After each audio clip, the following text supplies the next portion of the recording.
Hello बच्चों, let's read the question. The question says the locus of the centres of circles in a plane passing through two given points is dash of the line segment joining the two points. ठीक है बच्चों. सो यहाँ पे तीन circle है हमारे. ये first number circle है, ये सेकंड नंबर सर्कल है और ये हमारा थर्ड नंबर सर्कल है. अब तीनों ही सर्कल क्या कर रहे हैं, टू पॉइंट से पास हो रहे हैं. तो ये दोनों पॉइंट हमारे क्या हो गए, ए और बी हो गए. ठीक है बच्चों, ये दोनों पॉइंट हो गए. Is line segment joining the two points. तो इसके जो सेंटर्स होंगे सर्कल के सेंटर, तो अगर फर्स्ट नंबर सर्कल का सेंटर हम यहाँ पे माने C1 और सेकंड नंबर सर्कल का सेंटर यहाँ पे हो जाएगा C2 और थर्ड नंबर सर्कल का सेंटर यहाँ पे हो जाएगा C3. तो ये हो गया C2 और ये हो गया हमारा C1. अब इन तीनों सेंटर्स को हम क्या कर देते हैं, ज्वाइन कर देते हैं. ठीक है बच्चों. तो ये हमने तीनों सेंटर्स को क्या कर दिया, ज्वाइन कर दिया. तो हमें ये बताना है कि ये सेंटर्स को ज्वाइन करने वाली लाइन है, इसका लोकस क्या होगा. ठीक है बच्चों, इन दोनों पॉइंट के रेस्पेक्ट में, ए पॉइंट के और बी पॉइंट के रेस्पेक्ट में इस सेंटर को ज्वाइन करने वाली लाइन का लोकस क्या होगा, C1 C2 और C3 को. ठीक है बच्चों.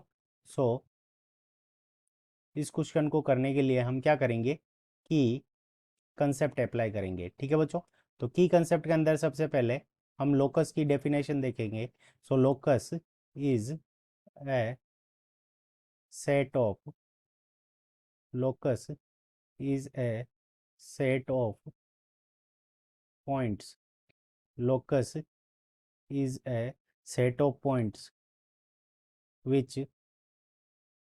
which satisfies which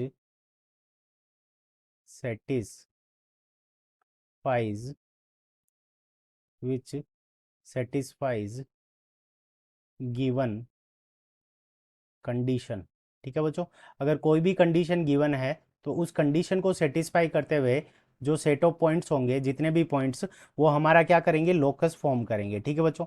अब देखो हमारे को गिवन कंडीशन क्या है कि यहाँ से ए और बी पॉइंट से दोनों सर्कल के, ये सारे सर्कल इस ए और बी पॉइंट से पास होने चाहिए.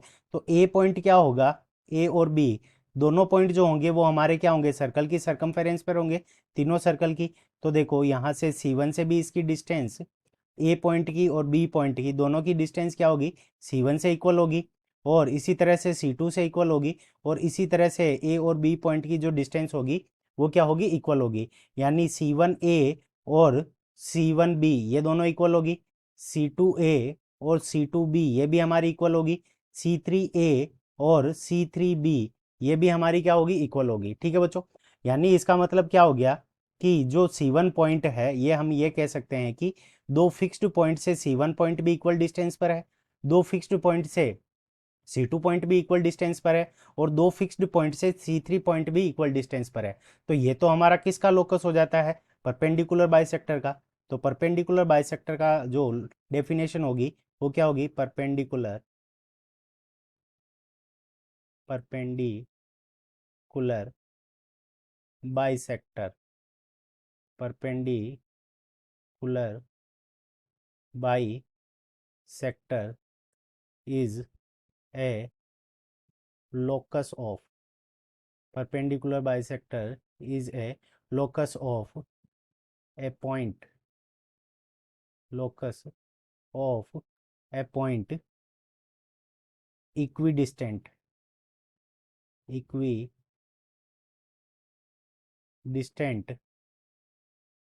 equidistant from from two equidistant from two given points. ठीक है बच्चों, equidistant from two given points. तो ये क्या होगा, परपेंडिकुलर बाइसेक्टर होगा. ठीक है बच्चों.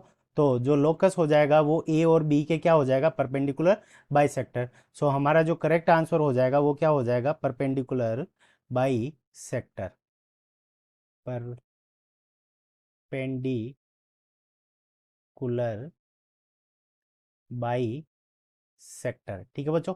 So perpendicular bisector is our correct answer. I hope you understood it well. Best of luck. Thank you.